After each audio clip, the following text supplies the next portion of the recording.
Bismillahirrahmanirrahim. Assalamualaikum warahmatullahi wabarakatuh. Hamdan katsiran tayyiban mubarakan fi kama yuhibbu rabbuna wa yarda. Ashhadu an la ilaha illallah wahdahu la syarika lah wa ashhadu anna Muhammadan abduhu wa rasuluh sallallahu alaihi wa ala alihi wa ashabihi ajma'in wa man tabi'ahum bi ihsanin ila yaumiddin. Faqad qala tabaraka wa ta'ala fi kitabihil karim, ya ayyuhalladzina amanu taqullaha wal tanzur nafsum ma qaddamat lighad wattaqullaha innallaha khabirum bima ta'malun. Al-ayah amma ba'd. Kepada yang kami hormati penasehat pembina, ketua takmir beserta jajaran pengurusnya Masjid Ar-Rayyan yang semoga senantiasa dirahmati dan dilindungi oleh Allah Subhanahu wa taala. Kepada segenap hadirin hadirat, para bapak, para ibu, saudara-saudari sekalian yang semoga senantiasa dirahmati dan diberkahi oleh Allah Subhanahu wa taala. Marilah senantiasa kita mengagungkan Allah dan bersyukur kepadanya atas segala limpahan rahmat, nikmat dan karunia-Nya kepada kita sekalian, terutama atas nikmat yang paling agung dalam hidup di dunia ini, yaitu nikmat hidayah. Hidayah di atas Islam, di atas iman, dan senantiasa kita bersabar dalam menjalankan ibadah kepada Allah Subhanahu wa taala. Salawat dan salam semoga Allah limpah curahkan senantiasa untuk Nabi Rasul terakhir termulia, pemimpin kita dunia dan akhirat, Nabi Muhammad sallallahu alaihi wasallam.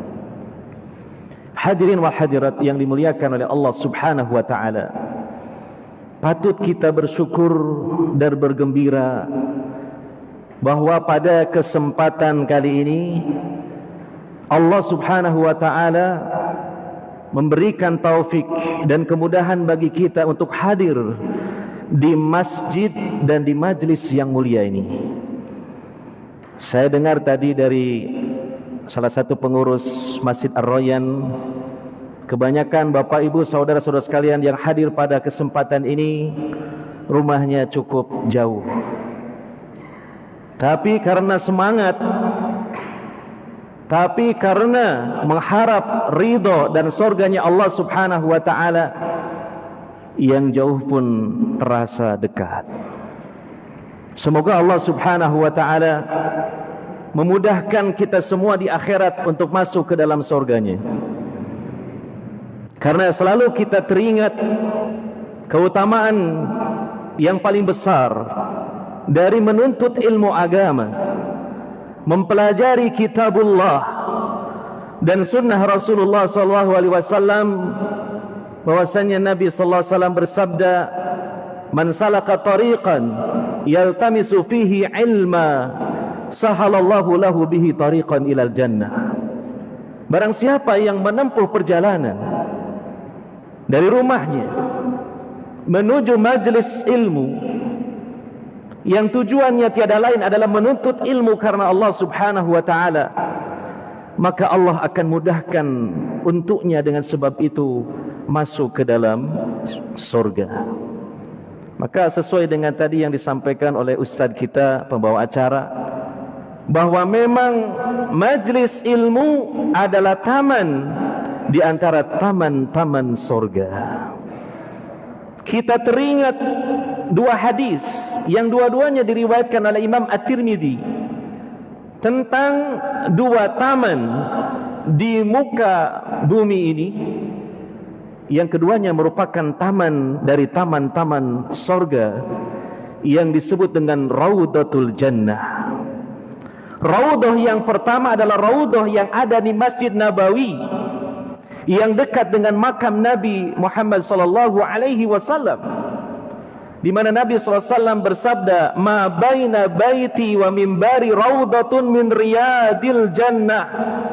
Ada satu tempat antara rumahku dan mimbarku yang merupakan taman dari taman-taman surga. Maka suatu keistimewaan apabila tatkala kita dimudahkan oleh Allah untuk ziarah ke Masjid Nabawi, kita juga bisa untuk berada di raudhah tersebut.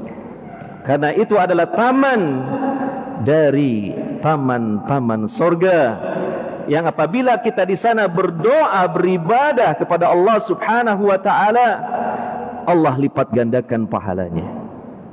Dan yang kedua, ini yang lebih mudah lagi daripada yang pertama. Karena kalau yang pertama ini tentu kita jarang-jarang bisa ke sana, setahun sekali belum tentu.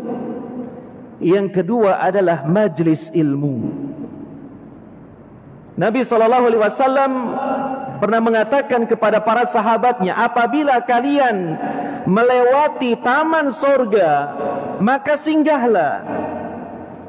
Lalu para sahabat bertanya kepada Rasulullah SAW, wahai Rasulullah, yang kau maksud dengan taman surga itu apa?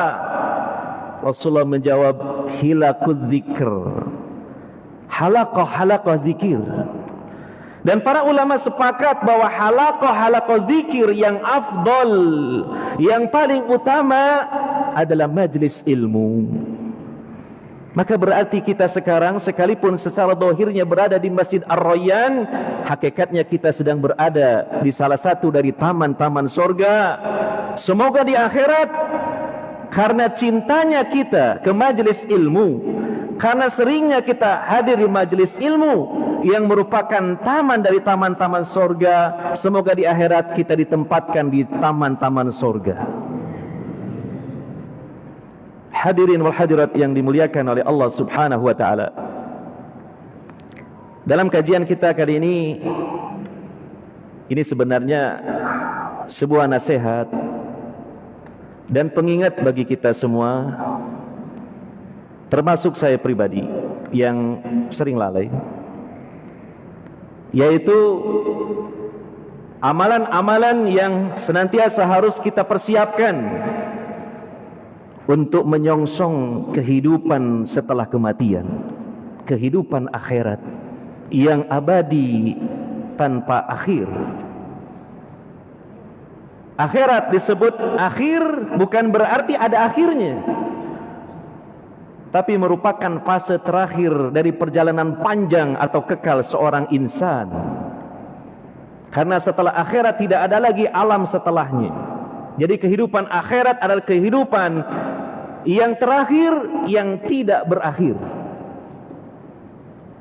Maka sungguh hendaknya kita berusaha untuk mempersiapkan menyongsongnya, sebagaimana ayat yang tadi saya nukil di dalam surah Al-Hasr ayat 18. Ya ayyuhalladzina amanu taqullaha wal tandur nafsum ma qaddamat lighad wattaqullaha innallaha khabirum bima ta'malun. Wahai orang-orang yang beriman, bertakwalah kalian semua kepada Allah, dan hendaknya setiap diri mempersiapkan apa yang akan dia lakukan untuk menyongsong hari esok. Dalam tafsirnya dijelaskan hari esok yang dimaksud adalah akhirat. Karena hari esok itu ada dua, hari esok jangka pendek dan hari esok jangka panjang. Hari esok jangka pendek adalah di dunia ini, yang itu belum pasti. Karena kita sekarang berada di malam hari ini, besok belum tentu kita masih hidup. Kalaupun besok kita masih hidup, pasti akhirnya kita akan mati, meninggalkan dunia ini. Maka yang paling utama yang dimaksud pada ayat tersebut, hari esok, adalah hari akhirat yang kekal abadi. Bertakwalah kalian kepada Allah. Allah mengatakan dua kali, karena takwa sebaik-baik bekal. Sesungguhnya Allah Maha mengetahui atas segala perbuatan kalian. Lebih-lebih lagi di saat kita sudah menginjak usia senja. Ibaratnya siang itu mataharinya sudah asar, sudah condong ke arah barat, yang tidak lama lagi akan tenggelam di ufuk barat, yang tidak lama lagi kita akan ditenggelamkan ke dalam bumi, dikuburkan dan kembali menjadi tanah. Maka sebagai pembuka dalam nasihat ini kita kaji tafsir Al-Quran, beberapa ayat berkaitan dengan hal ini. Yang pertama adalah di surah Fatir ayat yang ke-36 dan 37. Allah Subhanahu wa taala berfirman, "Walladzina kafaru lahum naru jahannam la yuqda 'alaihim fayamutu wa la yukhaffafu 'anhum min 'adzabiha kadzalika najzi kulla kafur wa hum yastarikhuna fiha rabbana akhrijna na'mal salihan ghairal ladzi kunna na'mal awalam nu'ammirkum ma yatadakkaru fihi man tadakkara wa ja'akumun nadhir fadhuku fama lidh-dhalimina min nasir." Silakan dibuka Al-Quran dan terjemahannya. Sungguh dua ayat ini membuat kita merasa khawatir dan cemas. Allah Subhanahu wa ta'ala menyebutkan nasibnya orang-orang kafir di akhirat. Alhamdulillah apabila kita menjadi hamba-hamba Allah yang muslim, bahkan mukmin, ini anugerah yang paling besar. Sehingga kalau kita merenungkan nikmat hidayah ini, maka bisa menutupi, menggulung, mengcover seluruh kesedihan kita dan kegundahan kita dalam hidup di dunia ini.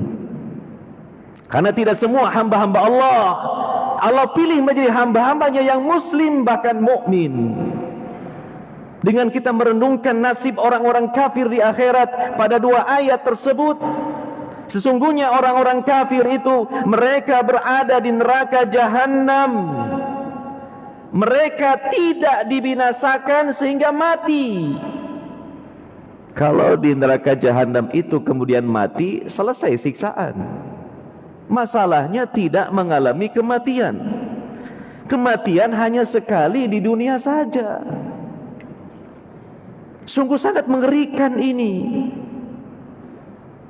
Ya, karena kematian itu dimatikan oleh Allah di akhirat. Disebutkan dalam hadis, kematian dirupakan seekor domba diletakkan di antara penduduk surga dan neraka, kemudian domba tersebut yang merupakan perwujudan dari kematian disembelih. Berarti kematian dibunuh, kematian ditiadakan, tidak ada lagi kematian, hidup kekal selamanya. Sejenak kita merenungkan tentang kekal, luar biasa, bisa stres kita memikirkannya.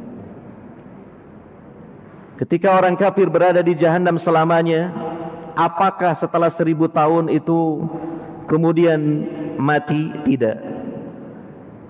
Apakah setelah 1000 tahun itu dikeluarkan dari neraka? Tidak.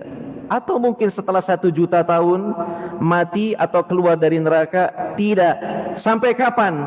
Jangan Anda bertanya sampai kapan. Selamanya. Na'udzubillah min dzalik. Na'udzubillah minan nar.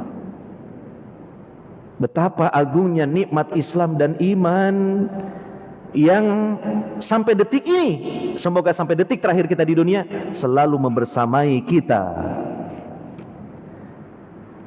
Demikian wala yukhaffafu anhu min adabiha, bahkan siksaan neraka tidak diringankan. Tidak ada dispensasi, tidak ada rukhsah. Tetap berat seperti itu. Demikianlah kami memberikan balasan kepada setiap hamba yang sangat kufur.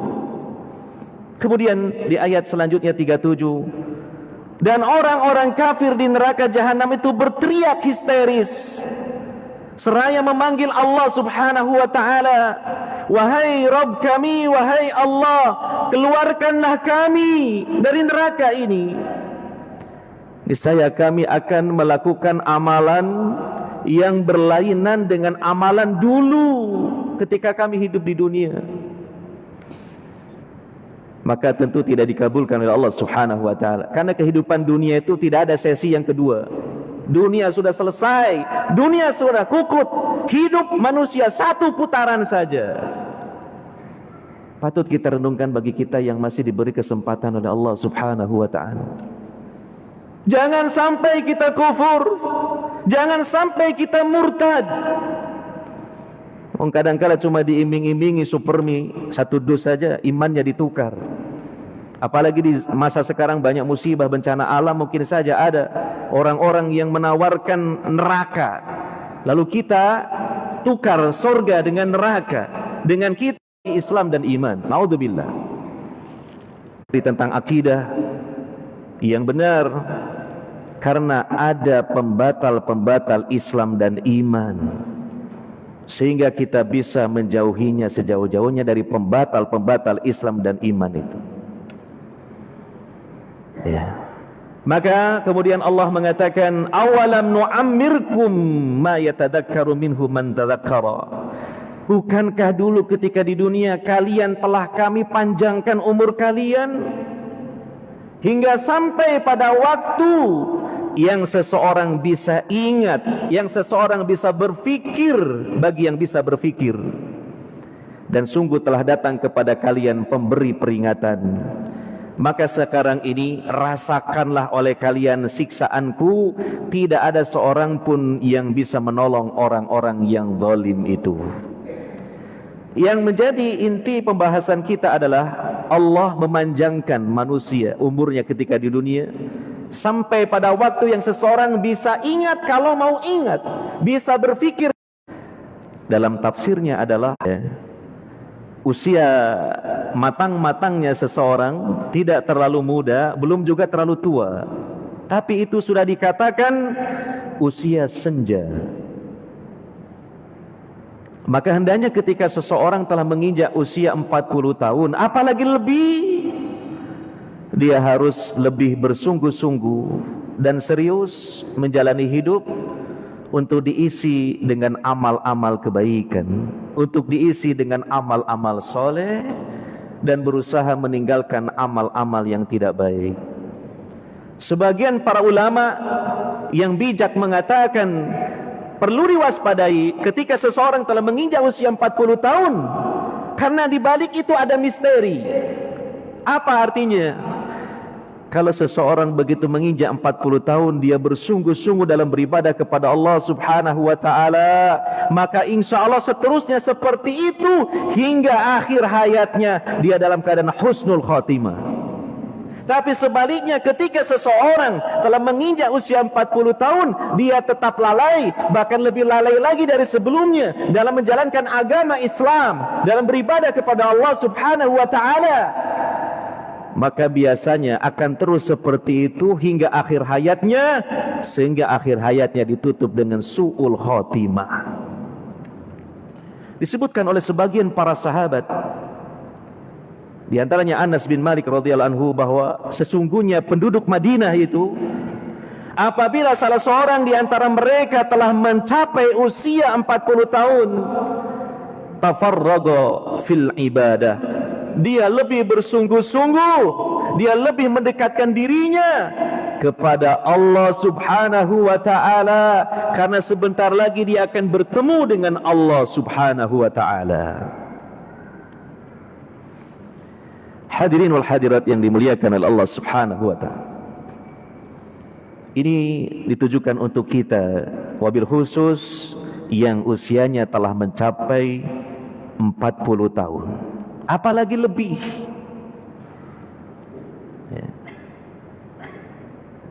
Dan juga disebutkan di dalam surah Al-Mu'min, surah Ghafir, ayat 67, bahwa Allah subhanahu wa ta'ala menciptakan kalian dari tanah, kemudian menjadi nutfah, air mani.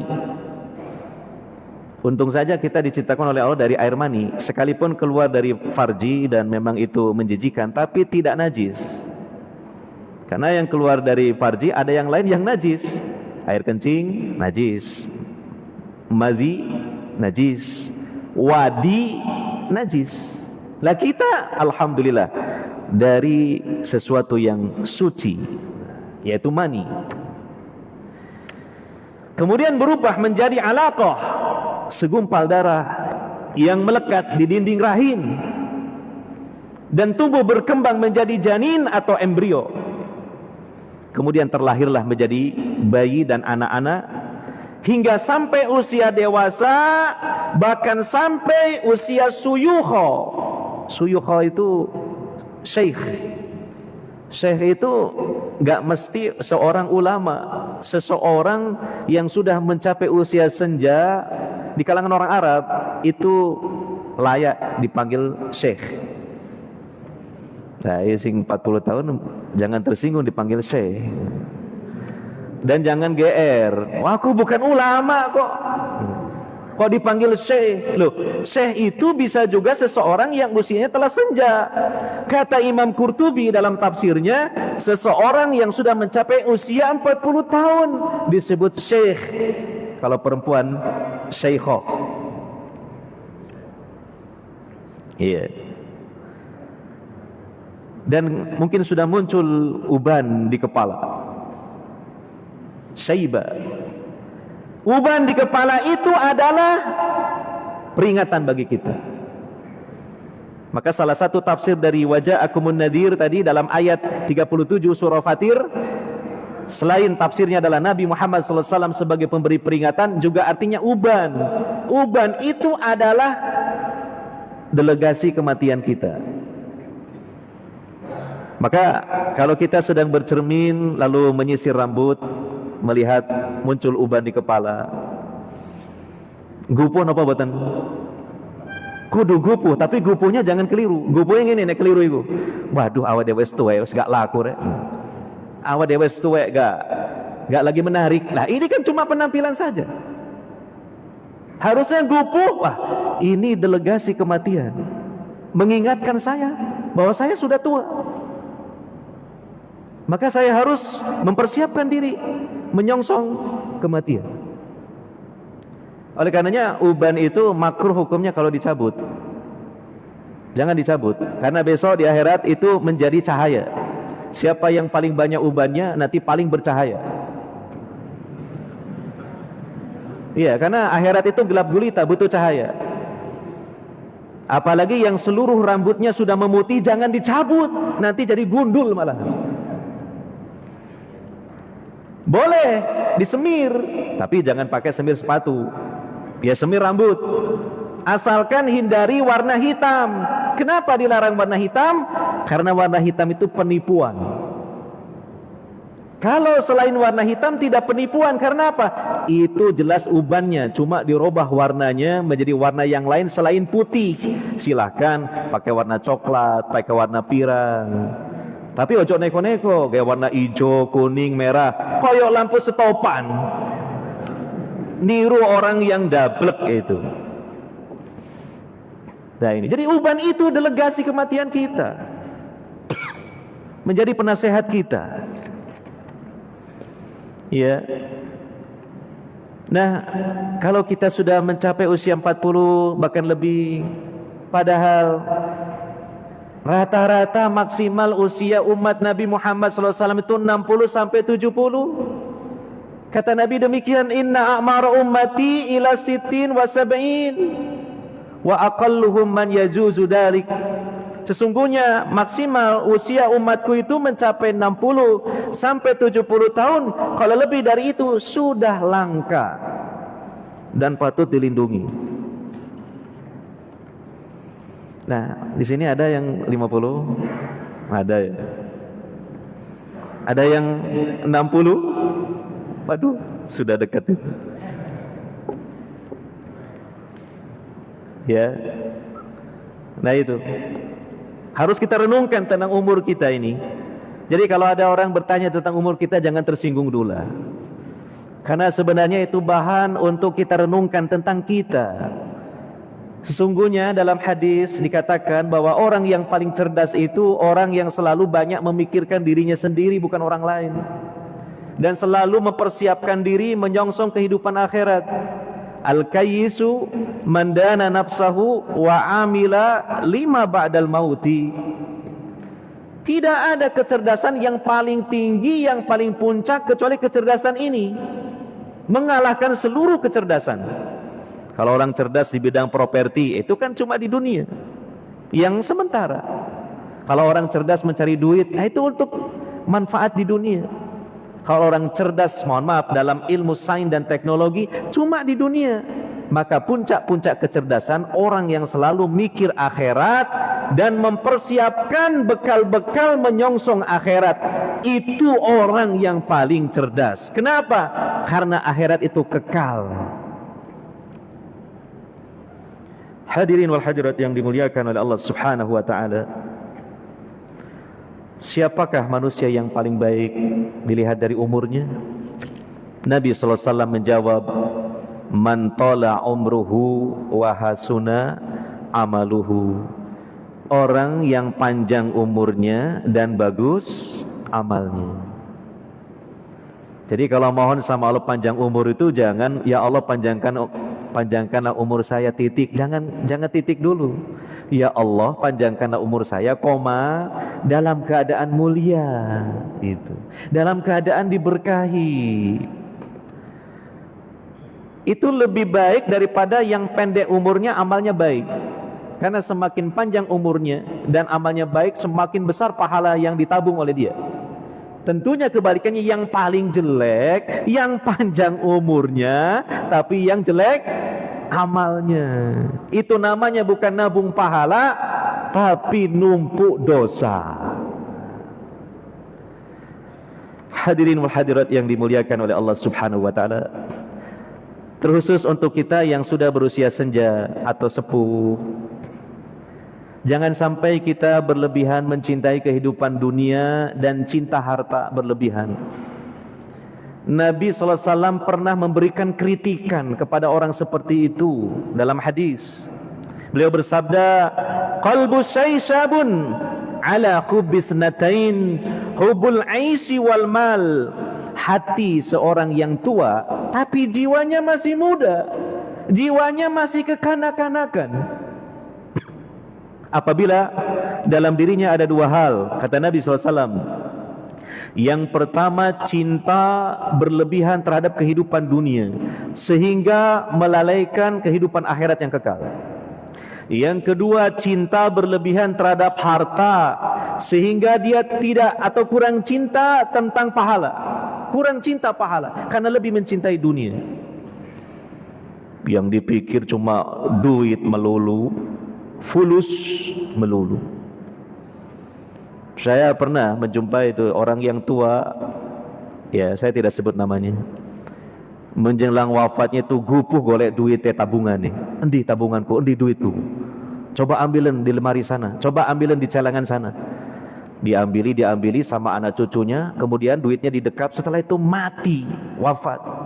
Dalam keadaan bukan mengucapkan la ilaha illallah, tapi dia mengucapkan duitku, duitku, duitku. Naudzubillah min dzalik. Nah ini karena apa? Sudah terpatri demikian kuat dalam hatinya kecintaan yang berlebihan terhadap dunia. Bahaya. Bukan berarti kita tidak butuh dunia, bukan berarti kita tidak butuh duit atau fulus, butuh, tapi jangan berlebihan mencintai.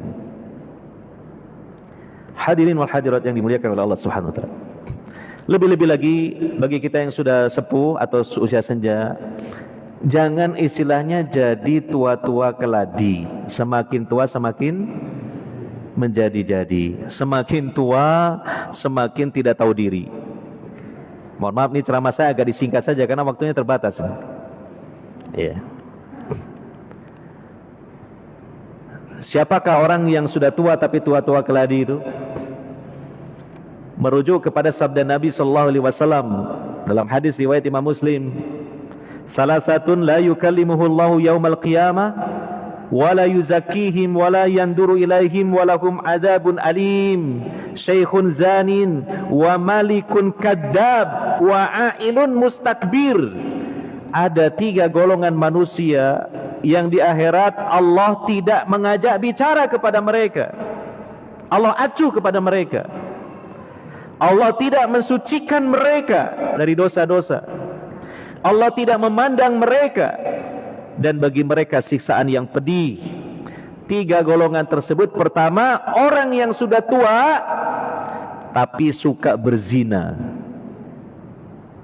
mengumbar syahwat pada tempat yang diharamkan oleh Allah Subhanahu wa taala.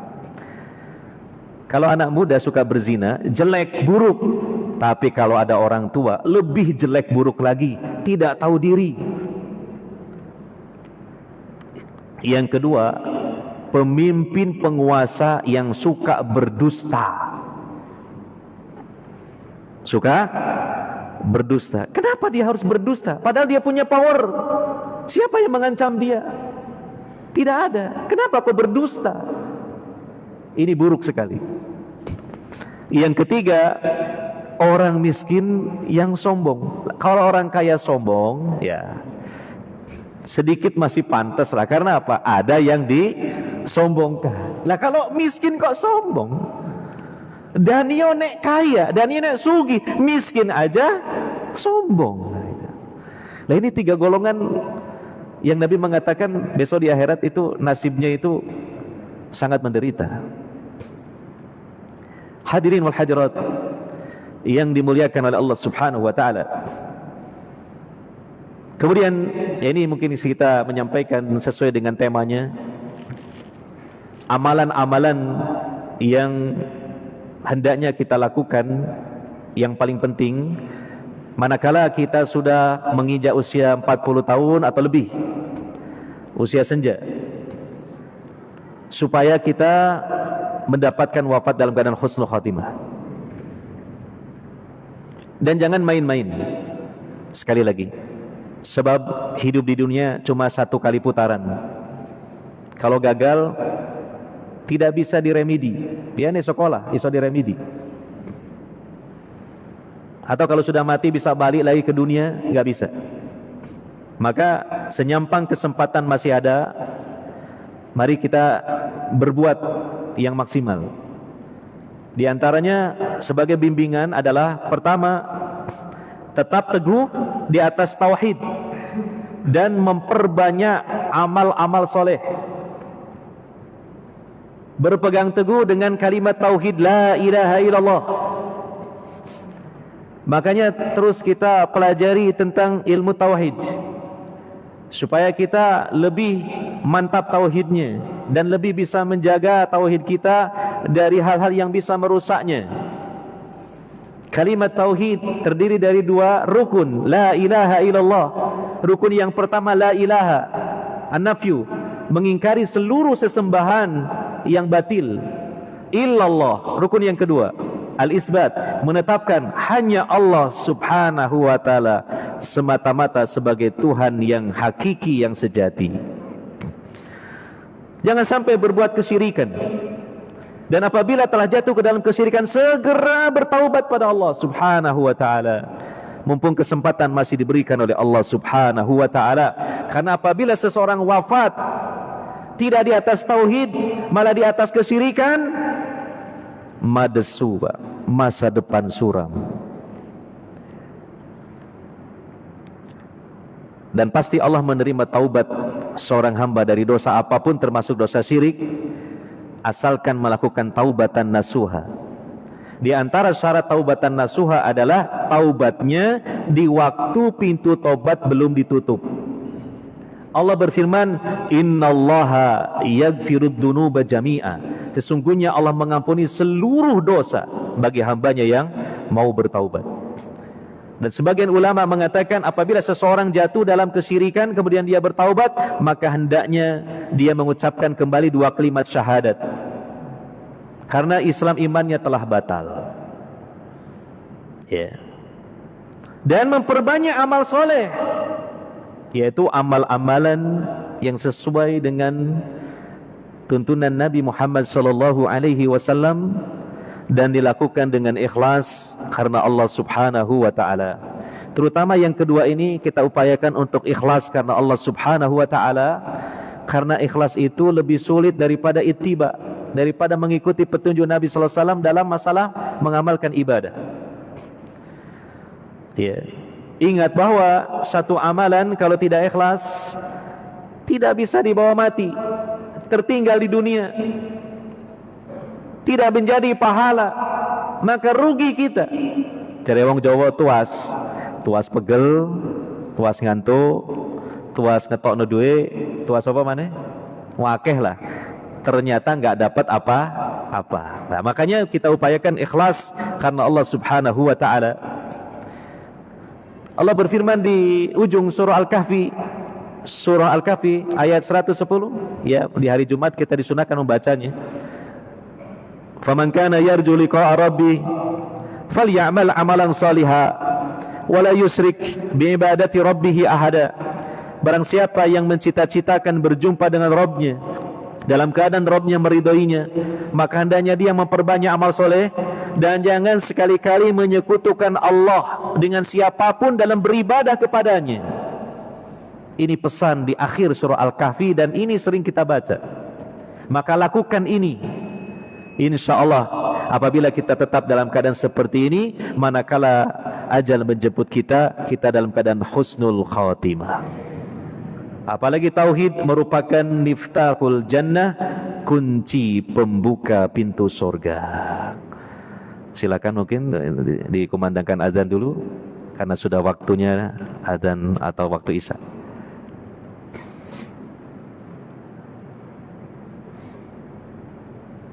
Allahu Akbar, Allahu Akbar. Allahu Akbar. Allahu Akbar. Allah. Asyhadu an la ilaha illallah. Asyhadu an la ilaha. Asyhadu an la ilaha illallah.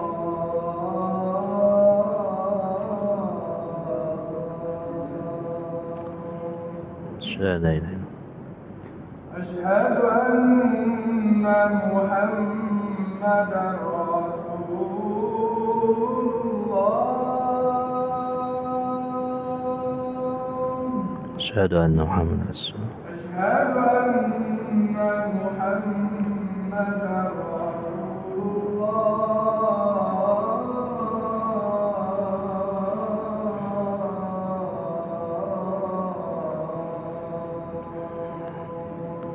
أشهد أن محمدا رسول الله. حي على الصلاة.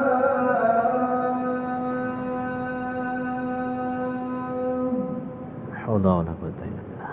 حي على الصلاة.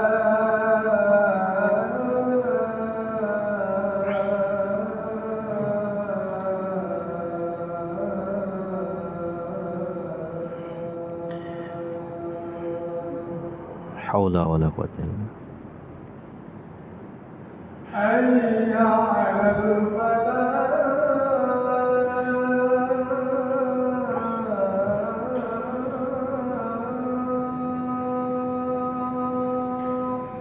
حول ولا قوة إلا بالله. حي على الفلاح.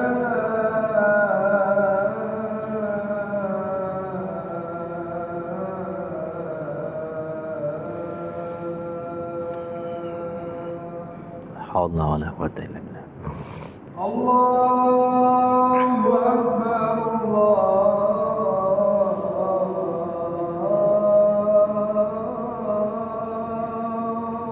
أكبر. الله أكبر. لا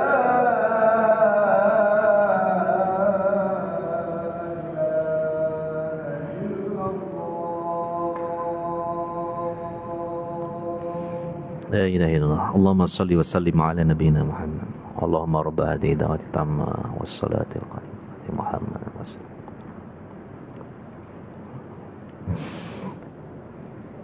Alhamdulillahi Rabbil Alamin. Wassalatu wassalamu ala nabiyil karim wa ala alihi wa sahbihi ajmain. Amma ba'd. Persiapan yang harus kita lakukan ketika sudah menginjak usia senja, bertaubat kalau kita merasa telah jatuh dalam dosa besar, dan memperbanyak istighfar. Tentang memperbanyak istighfar ini, justru inilah yang dilakukan oleh Nabi SAW di akhir hayat beliau. Sebagaimana disebutkan dalam riwayat yang sahih, bahwa pada masa khilafah Umar bin Khattab, Beliau mengumpulkan para sahabat di majelis beliau, dan beliau ingin menguji sejauh mana kecerdasan, kedalaman ilmu tafsirnya sahabat Ibnu Abbas yang ketika itu masih belia, karena anggota majelis yang lainnya sudah sepuh-sepuh. Maka ada di antara mereka yang protes, kenapa Ibnu Abbas yang masih belia ini kok disetarakan dengan kita di majelis nasihat ini? Maka Umar bin Khattab kemudian memanggil mereka berikut Ibnu Abbas dan menanyakan tentang tafsir surah An-Nasr. Idza jaa nasrullahi wal fath wa ra'aitan nasa yadkhuluna fi dinillahi afwaja fasabbih bihamdi rabbika wastaghfir innahu kana tawwaba. Apa menurut kalian tafsirnya ayat ini? Para sahabat yang lain mengatakan, itu perintah dari Allah. Apabila kami memperoleh kemenangan dalam peperangan melawan musuh kami, dan juga banyak orang-orang berbondong-bondong masuk Islam, maka kami diperintahkan untuk bertasbih, bertahmid dan istighfar. Maka kemudian Umar bin Khattab mengarahkan pandangannya kepada Ibnu Abbas. Wahai Ibnu Abbas, menurut kamu tafsirnya apa? Kata Ibnu Abbas, ketika surah tersebut turun, zalika kurbu ajalin Nabi sallallahu alaihi wasallam, itu pertanda telah dekatnya wafatnya Nabi sallallahu alaihi wasallam.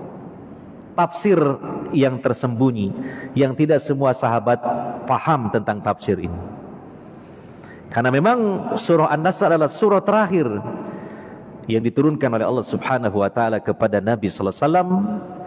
Adapun kalau ayat-ayat ada yang lain yang terakhir diturunkan kepada Nabi SAW. Tapi kalau surah full, penuh satu surah, surah An-Nasr yang terakhir diturunkan kepada Nabi SAW.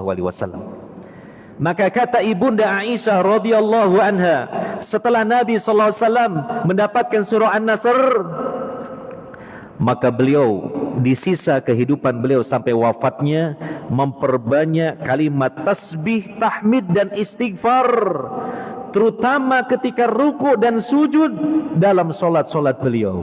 Beliau mengucapkan subhanaka rabbana wa bihamdika Allahumma ighfirli, subhanakallahumma rabbana wa bihamdika Allahumma ighfirli, diperbanyak ketika ruku, ketika sujud. Itulah yang dilakukan oleh Nabi SAW. Jadi kita perbanyak istighfar. Sungguh apabila seseorang meninggal dunia, pindah alam, dari alam dunia ke alam akhirat, yang sebelumnya singgah dulu ke alam barzah, alam kubur, maka tidak ada beban yang berat, tidak ada masalah yang memberatkan, melainkan karena dosa-dosa. Maka kiranya sebelum masuk ke alam akhirat, beban yang berat ini dihilangkan oleh Allah Subhanahu wa taala dengan sebab kita memperbanyak istighfar kepada Allah Subhanahu wa taala.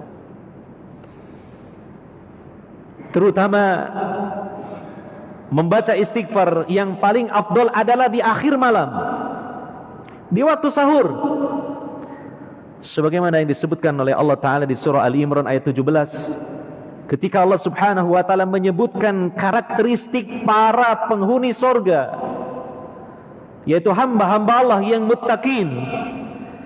Disebutkan pada ayat tersebut, wal mustaghfirina bil ashar, mereka orang-orang yang memperbanyak istighfar di waktu sahur, di akhir malam, sebelum datangnya waktu subuh. Nah, maka kalau kali panjenengan, terutama yang rajin sholat tahajud, sholat malam, selesai sholat malam masih ada waktu, belum datang waktu subuh, alangkah baiknya membaca istighfar, memperbanyak istighfar. Ya. Dan di waktu tersebut Allah Subhanahu wa Ta'ala turun ke langit dunia dalam hadis Bukhari dan menjanjikan 3 hal. Siapa yang meminta, aku akan beri. Siapa yang berdoa, aku akan kabulkan. Siapa yang memohon ampun, akan aku ampuni. Itulah yang paling utama, kita membaca istighfar di akhir malam. Apalagi dibaca dengan ikhlas dan khusyuk, sambil meresapi maknanya, mengingat dosa-dosa kita, mengingat kelalaian-kelalaian kita, mengingat kedoliman kita kepada diri sendiri, kepada orang tua, kepada siapa saja, hingga tidak terasa air mata bercucuran karena takutnya kepada Allah Subhanahu wa ta'ala. Maka kalau dalam keadaan seperti ini seorang hamba, disebutkan dalam hadis Nabi SAW, dia termasuk dari salah satu dari 7 golongan yang di mahsyar mendapatkan naungan Allah Subhanahu wa ta'ala. Nabi mengatakan, rajulun yadkurullaha khalian fafadat ainahu, seseorang yang berzikir kepada Allah Subhanahu wa ta'ala bersendirian, berkhalwat dengan Allah Subhanahu wa ta'ala, dan hatinya ikhlas, hatinya takut kepada Allah Subhanahu wa ta'ala, menyesali segala dosa dan kelalaian, bergetar hatinya, bercucuran air mata di kedua matanya, maka itu nanti akan mendapatkan naungan Allah di padang mahsyar. Hendaknya kita lakukan amalan seperti ini, Pak. Istimewa terutama untuk kita yang sudah sepuh-sepuh, yang biasanya tidurnya itu nggak iso lama-lama tidurlah. Maka gunakanlah satu momen yang begitu istimewa yang disebutkan oleh para ulama, kenikmatan surgawi yang ada di dunia itu 2. Pertama adalah solat malam dengan zikirnya. Yang kedua, membaca Al-Quran dengan penuh kehusuan. Itu adalah nikmat surgawi yang bisa dirasakan di dalam hati, yang sulit diungkapkan dengan kata-kata. Bagi orang yang sudah mencapai tingkatan khusyuk, amalkan itu, mumpung masih diberi kesempatan oleh Allah Subhanahu wa ta'ala. Ucapkan astagfirullah, astagfirullah, atau astagfirullah alladzi la ilaha illa huwal hayyul qayyum wa atubu ilaih, atau astagfirullah wa atubu ilaih, astagfirullah wa atubu ilaih, aku mohon ampun kepada Allah dan aku bertaubat kepadanya. Lakukan amalan ini zikir andalan.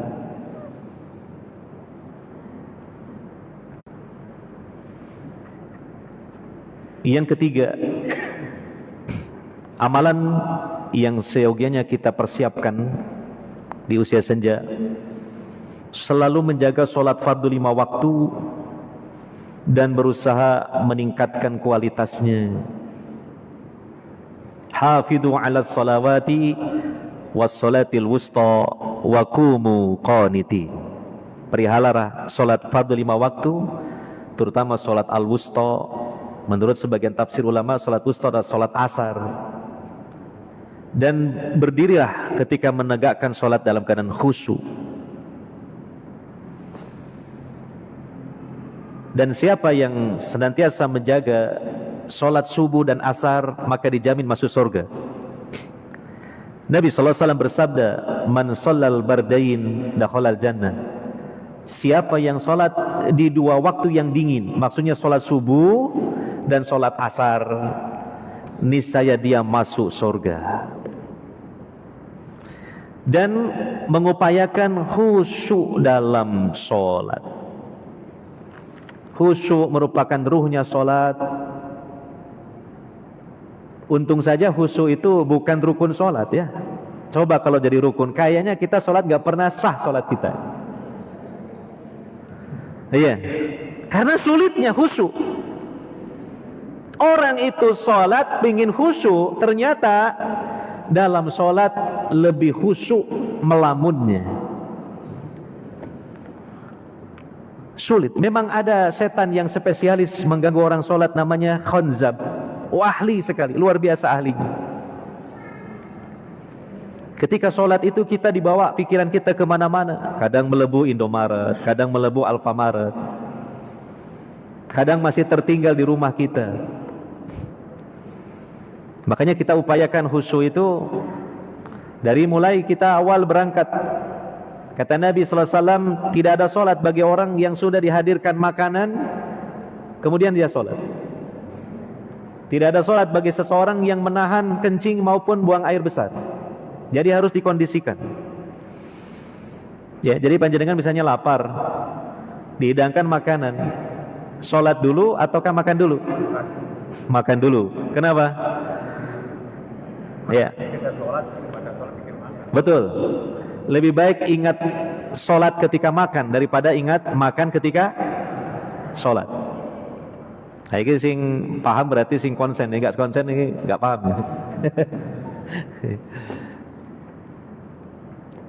Orang yang khusyuk istimewa.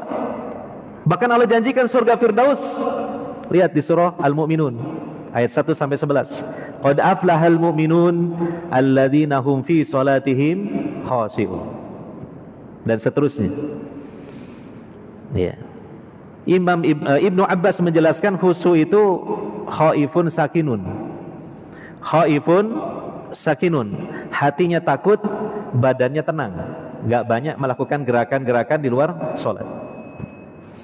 Ya. Dan mungkin kita upayakan ya, ketika salat itu hadirkan hati kita, karena kita itu sedang bermunajat kepada Allah Subhanahu wa taala. Kita bahkan ketika kita membaca surah Al-Fatihah, itu kita sedang berbincang-bincang dengan Allah Subhanahu wa taala. Cuma kita enggak dengar Allah suaranya.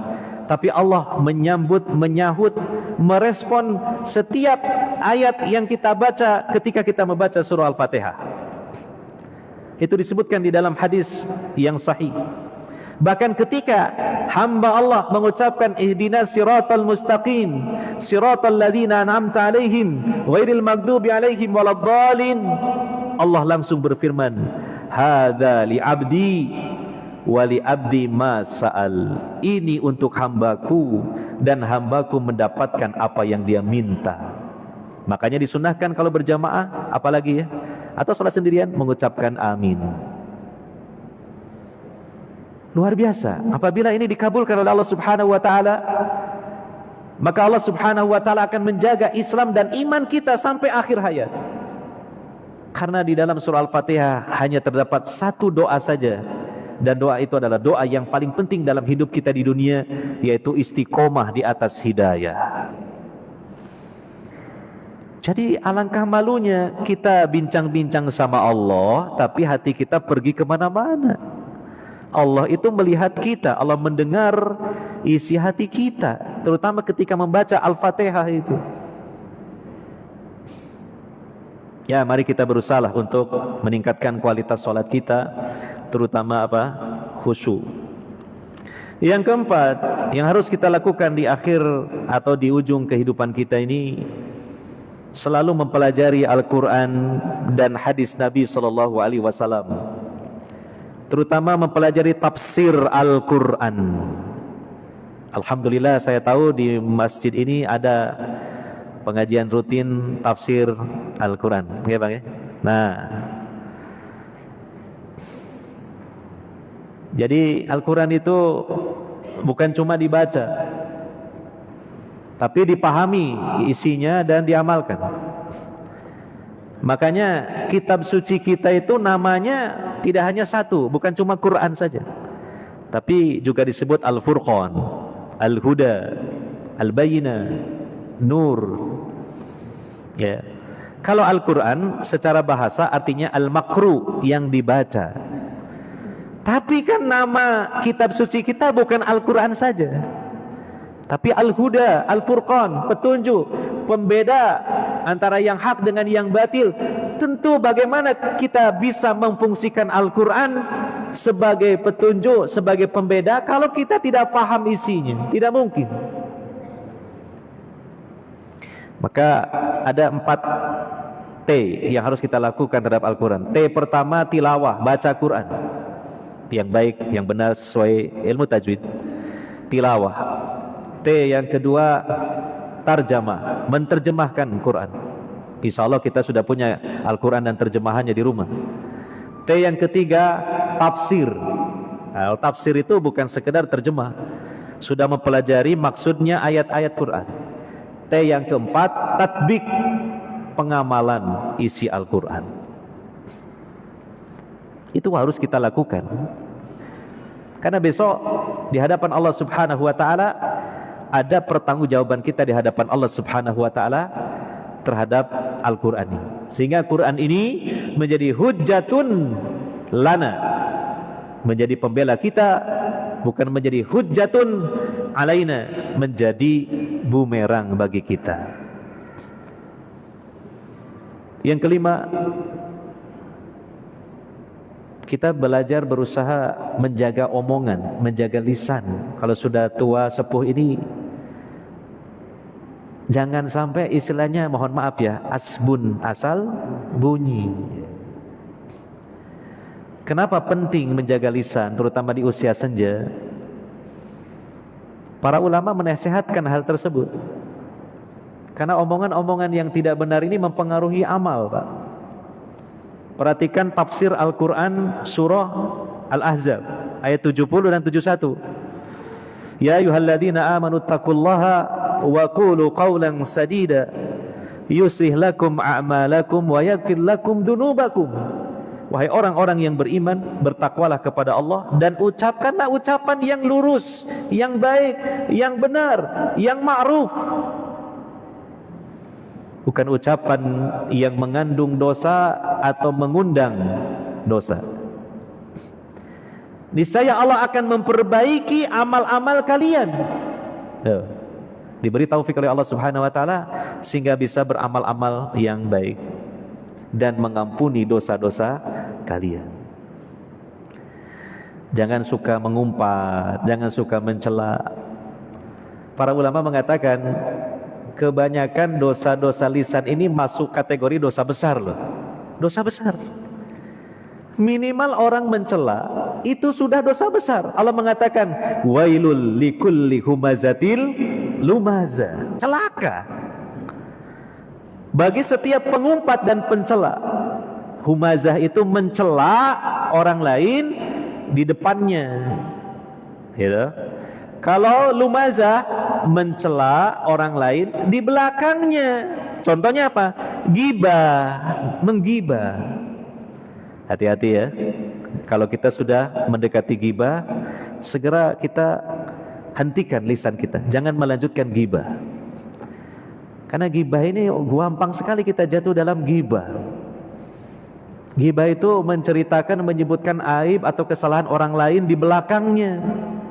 Ketika ada orang gibah, kita tegur, Bu, Pak, jangan gibah. Loh, aku gak gibah kok, iki sak temene, iki fakta Pak orangnya. Nah, gibah itu seperti itu. Ya. Kalau tidak sebenarnya, kalau tidak fakta, itu namanya memfitnah atau buhtan istilahnya. Jadi dosa besar gibah itu. Disebutkan dalam hadis riwayat Imam Abu Dawud, ketika Nabi SAW mengalami peristiwa Mi'raj, didampingi oleh malaikat Jibril, Nabi melewati satu kaum yang mengerikan keadaan mereka. Satu kaum itu kuku-kukunya dipanjangkan oleh Allah Subhanahu wa taala dan tajam dan terbuat dari tembaga. Kemudian mereka mencakar-cakar wajah dan dada mereka sampai terkoyak kulit dan daging mereka berlumuran darah. Nabi merasa heran, lalu bertanya kepada malaikat Jibril, "Wahai Jibril, mengapa mereka disiksa seperti itu?" Kata malaikat Jibril, itulah orang-orang yang ketika di dunianya suka memakan bangkai saudaranya. Maksudnya apa? Suka menggibah. Ingat-ingat ini ancamannya kalau gibah. Kita sendiri nanti di akhirat mencakar-cakar wajah kita dan dada kita dengan kuku yang panjang tajam terbuat dari tembaga. Maka kita upayakan untuk stop gibah. Termasuk kadang lisan kita ini gak terasa berbuat dosa besar, mencela Allah, mencaci Allah dengan cara mencaci musim, mencaci hujan. Oh poiki udan kok gak niat ngene iki. Seisu-isu waya wong berangkat nyambut gawe udan. Nah, ini mencela hujan sama dengan mencela yang menurunkan hujan. Siapa? Allah Subhanahu wa taala. Gak terasa itu. Belajarlah kita mengendalikan lisan terutama di usia telah senja.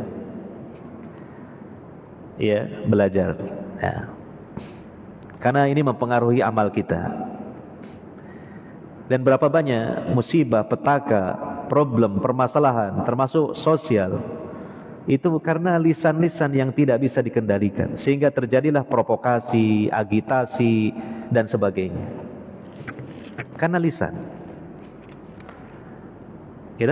Ngatakan nggih? Iya kan? Karena lisan, nah mungkin terjadilah demo besar-besaran. Nah, kan contohnya itu. Ya, contohnya. Karena lisan ya, tidak dikendalikan. Kemudian yang keenam yang harus kita lakukan adalah memperbanyak doa, terutama di dalam sholat. Imam Ibn Taimiyah mengatakan dalam kesimpulan beliau setelah meneliti dalil-dalil, doa yang paling afdol itu doa-doa yang ada dalam sholat. Dalam sholat, Pak. Terutama ketika sujud dan di tahiyat akhir sebelum salam. Kita bisa memperbanyak doanya, menambahkan doanya kalau memungkinkan. Kadang-kala tidak memungkinkan karena kita jadi imam. Pas sujud, imamnya dipanjang no sujudnya sampai 15 menit. Kemudian Allahu Akbar, banyak makmum yang ngorok tidur. Ketinggalan. Ya pas sholat sendirian lah. Ketika sujud, Nabi mengatakan aqrabu ma yakunu bainal abdi min rabbih wa huwa sajid fa aksiru du'a. Sedekat-dekat posisi hamba dengan Tuhannya ketika sujud, perbanyak doa. Istilahnya kita berbisik ya di bagian bawah ya di bumi, mengetuk pintu-pintu langit melalui doa dalam sujud kita. Doanya ya doa dari Al-Quran maupun hadis, kalau nggak hafal boleh dengan bahasa sendiri, terpaksa soalnya gurung iso bahasa Arab ya, terpaksa. Terakhir, opsi terakhir. Yang kedua, di tahiyat akhir sebelum salam. Dalam hadis Bukhari, ketika Nabi mengajari para sahabat bacaan tahiyat akhir, kemudian Nabi bersabda, "Tsumma yatakhayyaru minad du'ai a'jabahu fayad'u bihi." Kemudian pilihlah doa yang disukai dan dia baca ya sebelum salam. Ya kalau masih ada waktu, sebaiknya digunakan untuk berdoa kepada Allah Subhanahu wa taala di tahiyat akhir sebelum salam. Ini doa adalah doa yang afdol. Dan ada doa-doa yang khusus memang dibaca di tahiyat akhir sebelum salam. Di antaranya doa yang diajarkan oleh Nabi sallallahu alaihi wasallam kepada Abu Bakar As-Siddiq radhiyallahu anhu. Ada di kitab Bulughul Maram dalam Sahih Bukhari, bahwa Abu Bakar As-Siddiq berkata kepada Rasulullah sallallahu alaihi wasallam, "Allimni du'aan ad'u bihi fi salati."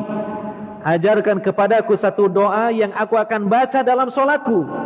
Bayangkan, Abu Bakar itu sahabat Nabi yang paling mulia, dijamin masuk surga, masih saja minta diajari doa, dan doanya itu akan diletakkan di dalam solat. Apa doanya? Mudah-mudahan jenengan tertarik dengan doa ini dan mengamalkannya. Luar biasa doa ini. Doanya Abu Bakar As-Siddiq. Qala, Nabi bersabda, "Qul," katakanlah, "Allahumma inni zalamtu nafsi dzulman katsira wa la yaghfirud dzunuba illa anta faghfirli maghfiratan min indik warhamni innaka antal ghafurur rahim." Masya Allah, kalau ditelaah doa ini Pak, luar biasa. Bertawasul kepada Allah dengan mengakui kesalahan, bertawasul kepada Allah dengan menyebut Al-Ghafur Ar-Rahim, dan minta dua hal yang paling penting, yaitu ampunan Allah dan rahmatnya. Seseorang yang selamat dari neraka masuk ke dalam surga, hakikatnya karena dua hal ini, karena ampunan Allah atas dosa-dosanya dan dengan rahmat Allah Allah masukkan dia ke dalam surga. Kalau ini sering kita baca dengan ikhlas, dengan khusyuk, besar kemungkinan diijabah oleh Allah Subhanahu wa taala. Sehingga di akhirat ketika kita melintasi sirat yang dibentangkan di atas neraka, yang sirat itu adalah jembatan yang kecil dan menggelincirkan, di bawahnya api neraka berkobar-kobar, warnanya hitam pekat. Api neraka itu terakhirnya hitam pekat. Karena 1000 tahun Allah memanaskan neraka itu merah, kemudian 1000 tahun lagi putih, kemudian 1000 tahun lagi hitam pekat gelap. Semua manusia pasti akan melewati neraka dengan meniti sirat. Maka yang celaka, yang terpeleset ke dalam neraka karena dosa, berarti yang selamat dikarenakan Allah memberikan ampunan. Dan setelah itu Allah memasukkan hambanya ke surga dengan rahmatnya. Dua hal itu yang kita minta melalui doa Abu Bakar As-Siddiq tadi yang kita baca di tahiyat akhir sebelum salam. Terakhir, terakhir berarti mau selesai Pak pengajiannya, tenang saja ya. Insya Allah saya ngaji di sini nggak sampai jam 8 lah. Maksudnya nggak sampai jam 8 pagi besok. Terakhir ya, yang penting kita lakukan di usia senja Pak, memakmurkan masjid, memakmurkan masjid. Alhamdulillah di sini panjenengan punya masjid yang kata Pak Gatot, Ustadz masjid ini mewah, mepet sawah. Menurut saya di samping lokasinya mewah, mepet sawah, memang masjidnya juga mewah ini Pak. Alhamdulillah, disyukuri. Ini nikmat dari Allah Subhanahu wa taala. Maka hendaknya kita melibatkan diri dalam memakmurkan masjid. Ya, disebutkan di dalam Al-Qur'an surah At-Taubah, surah 9 ayat 18. Bahwa orang yang memakmurkan masjid itu di dalam dirinya ada tanda-tanda keimanan yang kuat. Keimanan kepada Allah, keimanan kepada akhirat. Dan Allah akan senantiasa menjaga Islam dan imannya sampai akhir hayat. Kalau dia istiqomah memakmurkan masjid.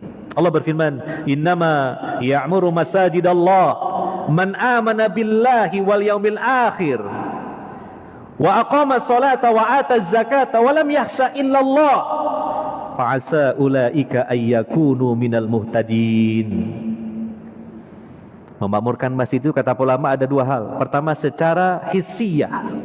Secara hissiyah artinya membangun masjid dan merawatnya. Ini namanya memakmurkan masjid. Maka yang membangun masjid, Masya Allah, semoga Allah tetapkan pahalanya yang besar dan menjadi sebab dijaga Islam dan imannya. Demikian yang merawat, baik pengurus takmirnya maupun marbotnya. Kang Asep, ada Kang Asep? Belum pulang? Itu termasuk memakmurkan masjid. Maka Kang Asep ini niatkan di samping supaya dapat upah dari takmir, juga upah dari Allah berupa pahala. Boleh niat seperti itu, double niat seperti itu. Dan diutamakan adalah upah dari Allah Subhanahu wa taala, yaitu pahala. Karena memang menjadi marbot masjid itu bukanlah tugas yang ringan, karena harus terus bahkan standby. Sebab saya juga mantan marbot masjid, jadi saya tahu bagaimana rasanya jadi marbot masjid. Demikian pengurus takmir ketika dipilih, diangkat, ditunjuk jadi pengurus takmir, jangan ya Allah jadi pengurus masjid. Nah, harusnya alhamdulillah. Karena itu menjadi sebab Allah senantiasa menjaga Islam dan imannya. Fa'asa ulaika ayyakunu minal muhtadin. Yang kedua, memakmurkan masjid secara maknawiyah. Artinya meramaikan masjid dengan kegiatan-kegiatan ibadah. Dikumandangkan azan setiap solat 5 waktu. Ditegakkan solat berjamaah. Bahkan ada ta'lim, pengajian-pengajian, Masya Allah. Ramadan mungkin ada sholat tarawih dan iktikafnya di akhir Ramadan. Nah, ini memakmurkan masjid. Maka mari kita berusaha kalau bisa melibatkan diri dalam memakmurkan masjid.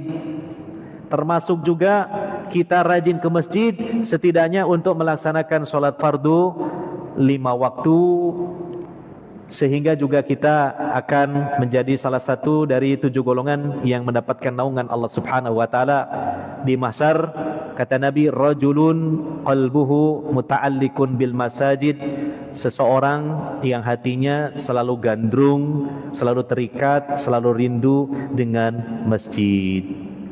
Nah, inilah mungkin beberapa amalan-amalan yang penting yang hendaknya kita amalkan, kita laksanakan, terkhusus di kala usia kita telah senja. Dan di samping itu juga banyak kita berzikir kepada Allah Subhanahu wa taala, terutama di waktu pagi dan petang. Di antaranya mengucapkan raditu billahi robba wa bil islami dina wa bi Muhammadin sallallahu alaihi wasallam nabiyya. Dibaca 3 kali waktu pagi dan petang. Kata Nabi, besok di akhirat Allah meridhoi orang tersebut. Inilah mungkin yang dapat saya sampaikan, semoga bermanfaat, menjadi pengingat dari kelalaian kita, menjadi penasehat dalam kehidupan kita, dan tentunya kita banyak berharap kepada Allah Subhanahu wa taala agar Allah menganugerahkan kepada kita istiqomah dalam Islam, dalam iman dan ibadah kepadanya. Karena istiqomah itu berat, yang ringan itu istirahat. Adapun sekarang waktunya istirahat. Tapi mungkin barangkali ada yang mau ditanyakan, dipersilahkan. Mungkin pertanyaan, satu pertanyaan bagaimana?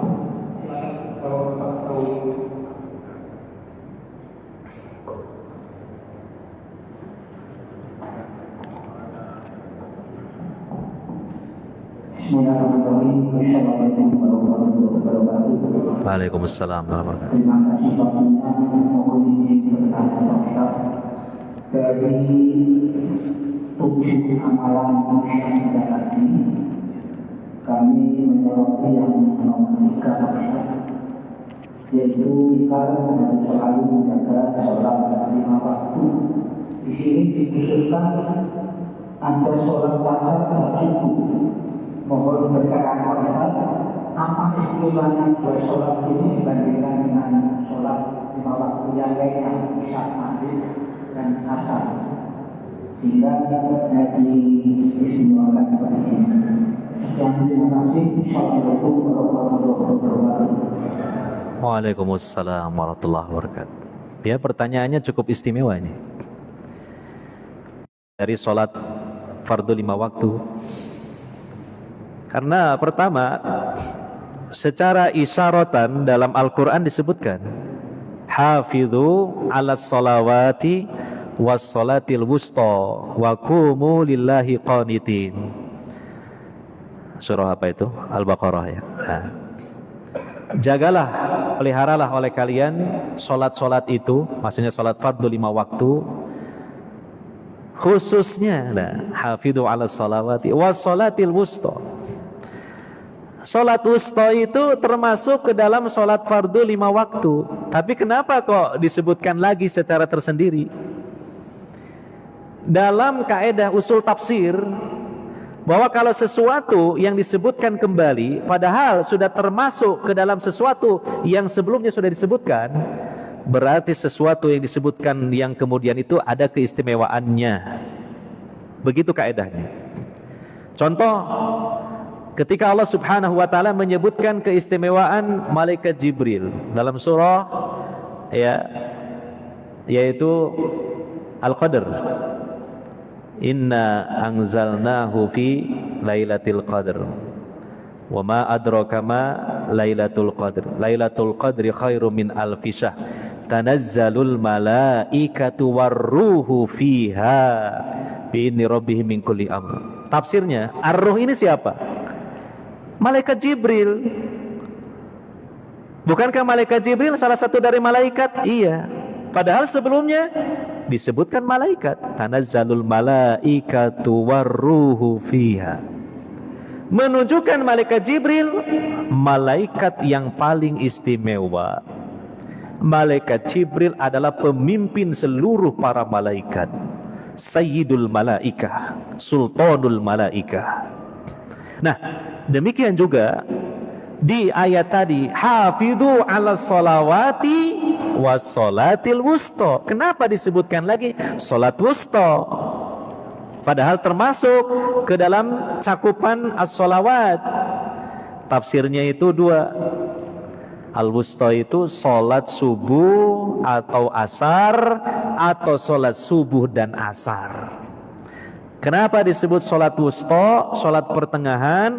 Karena sholat subuh dan asar waktunya itu di pertengahan. Waktunya itu di waktu transisi.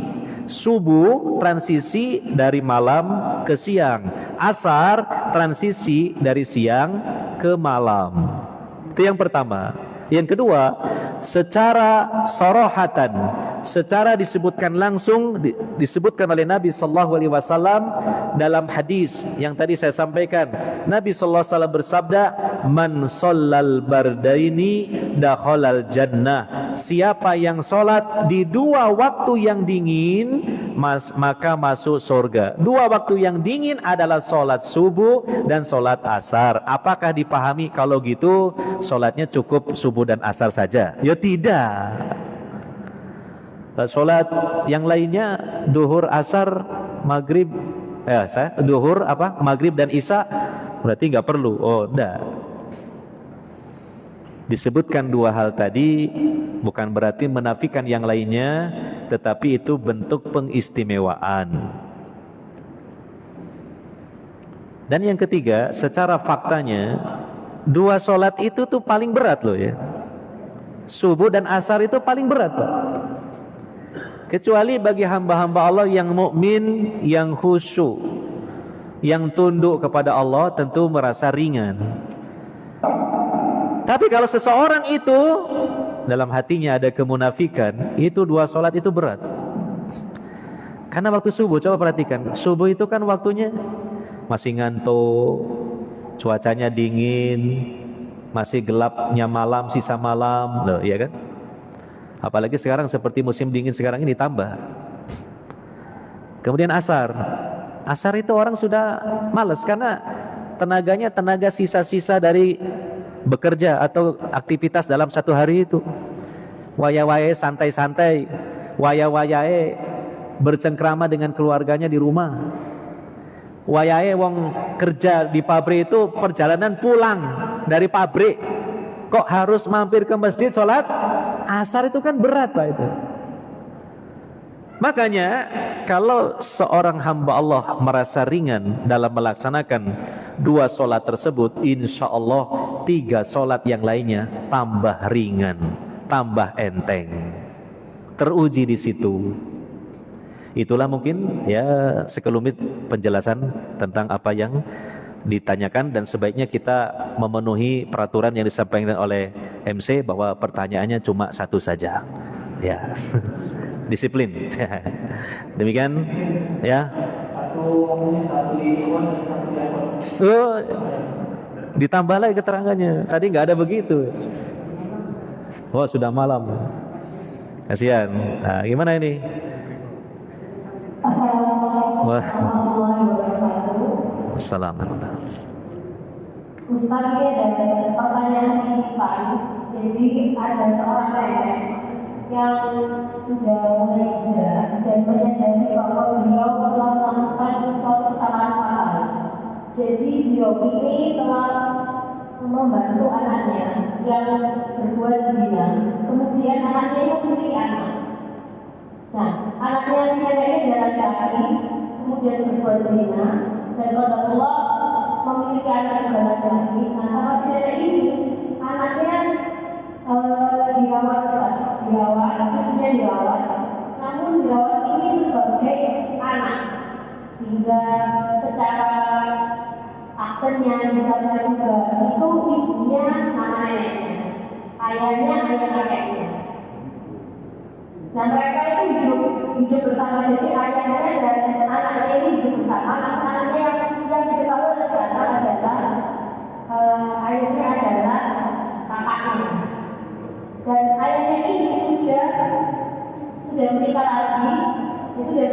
dengan sudah memiliki keluarga, namun istrinya juga tidak mengetahui bahwa sebelumnya si suaminya ini pernah memiliki anak. Nah, si neneknya ini bingung Ustaz bagaimana, dan juga dia dapat keluarga yang lain juga bingung mau merahasiakannya seperti apa, karena berkaitan juga nanti hukum waris yang berhubung dengan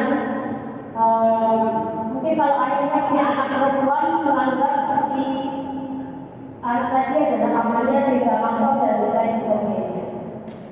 Itu saja Ustaz.